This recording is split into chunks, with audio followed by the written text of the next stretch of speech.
ओम. श्रोतेहो नमस्कार. 18 जुलै 2024, क्लिप 77. काल आपण तिसरे प्रकरण पूर्ण केले. आज दैवी असुरी गुण व गुणातीत स्थितप्रज्ञ अवस्था या चौथ्या प्रकरणास सुरुवात करीत आहोत. वाचन संध्या जोशी. प्रकरण चौथे, दैवी असुरी गुण व गुणातीत स्थितप्रज्ञ अवस्था. अध्यात्म मार्गात पाऊल ठेवल्यावर काही कूट प्रश्न वारंवार निरुत्तर करीत असतात. त्यावर जोरदार चर्चा, विचारविनिमय, वाद आणि मतभेद चालूच असतो. बीज अगोदर का वृक्ष अगोदर, अंडे अगोदर का कोंबडी अगोदर, अशा प्रकारचे ते प्रश्न असतात. खरे पाहता या प्रश्नांची उत्तरे कितीही कात्याकूट केला तरी मिळणार नाहीत हे सर्वांना माहीत असतेच. परंतु आपल्या मूळ ग्रंथामध्ये अशा प्रकारच्या प्रश्नांची उत्तरे ऋषीमुनींनी देऊन ठेवलेली आहेत. सांख्ययोगात प्रतिपादित केलेल्या पुरुष प्रकृती यांच्याही पलीकडे सर्व सत्ताधीश परमेश्वराचे एकमेव अद्वितीय सच्चिदानंद स्वरूपाचे अस्तित्व आहे. त्याला एकोहम बहुस्याम असे स्फुरण होते. म्हणजे मी एक जो आहे त्याचे अनेकांमध्ये प्रगटीकरण होऊ दे अशी ईश्वरी इच्छा निर्माण होते आणि पुढील काळात सृष्टिक्रम उलगडत गेला असे उत्तर आहे. भिन्न भिन्न प्रवाहांच्या निम्न पातळीवर उलटसुलट चर्चा करून उत्तरे मिळत नाहीत. काही विवाद्य प्रश्न तसेच बाजूला ठेवून प्रवास चालू ठेवावा लागतो.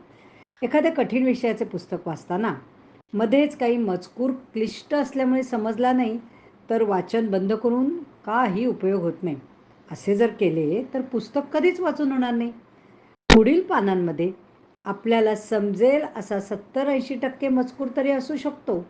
त्याप्रमाणे विवाद्य प्रश्न तसेच सोडून प्रवास पुढे चालू ठेवला तर पुढे ज्यावेळी सर्व समावेशक अनंत अपार कुटस्थ साक्षी अवस्थेची जाणीव होते त्यावेळी सारा उलगडा स्वच्छ होतो.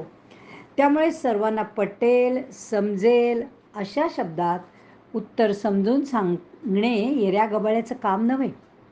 तेथे शंकराचार्य, ज्ञानेश्वर, विवेकानंद अशा अवतारी पुरुषांनीच तो धनुष्य पेलावा. त्यांच्या असामान्य दैवी संपत्तीच्या वाणीतूनही उलगडा होतो, समाधानही होते. असाच एक प्रश्न साधकाला नेहमी पडतो आणि तो म्हणजे आपले सर्व दोष गेल्यावरच साधनेला सुरुवात करावी का? आता माणूस म्हणून जन्माला आला की त्याच्यामध्ये गुणदोष कमी जास्त प्रमाणात असणारच. किंबहुना उलट विचार केला तर असे असल्यामुळे मनुष्य जन्म ते सुधारण्यासाठीच मिळालेला असतो. दैवी गुण आणि असुरी गुण यांची रस्सीखेच सदैव चालू असते. भगवद्गीतेतील 16वे अध्याय पूर्णपणे या दैवी आणि असुरी गुणांच्या विश्लेषणानेच भरलेला आहे. दोषांचे निर्मूलन झाल्यावर साधना करू असे जर ठरवले तर काठावरच राहावे लागेल.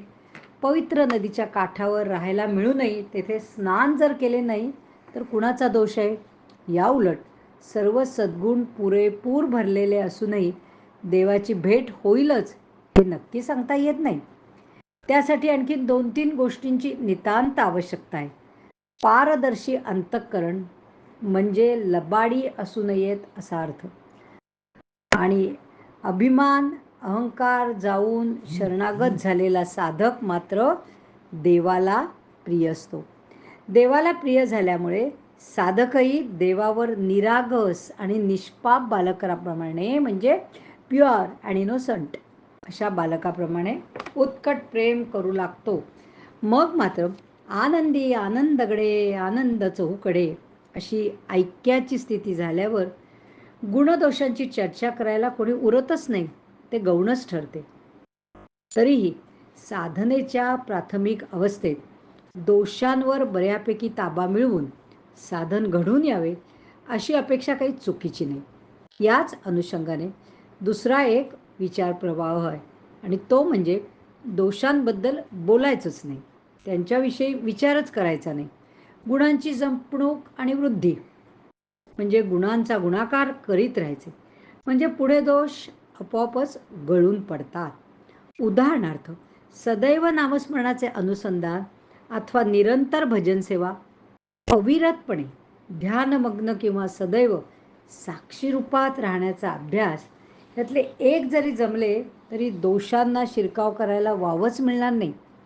दोष पूर्ण नाहीसे झाले तर काही प्रश्नच राहत नाही. परंतु काहींच्या बाबतीत वासना या सुप्त बीजरूपाने राहिल्यास मात्र परिस्थिती बदलते. म्हणजे वासनेला योग्य पोषक वातावरण लाभल्याबरोबर त्या उफाळून येतात आणि काही कळायच्या आतच झडप घालतात. अशा परिस्थितीत मात्र सापशिडीचा खेळ सुरू होऊन उत्तम साधक व काही वेळा सिद्धही घोडचूक करून बसतो. म्हणून तर आपण देवाला शरणागत होऊन नम्र स्थितीमध्ये राहिलो तर आपल्याकडून चूक न होऊ देण्याची जबाबदारी देवावरच पडते. मग मात्र तो कनवाळू दयाळू देव, गुरु परमेश्वर आपला 100% सांभाळ करतो. तोही प्रतिकूल परिस्थितीत हा सत्पुरुषांचा रोकडा अनुभव आहे.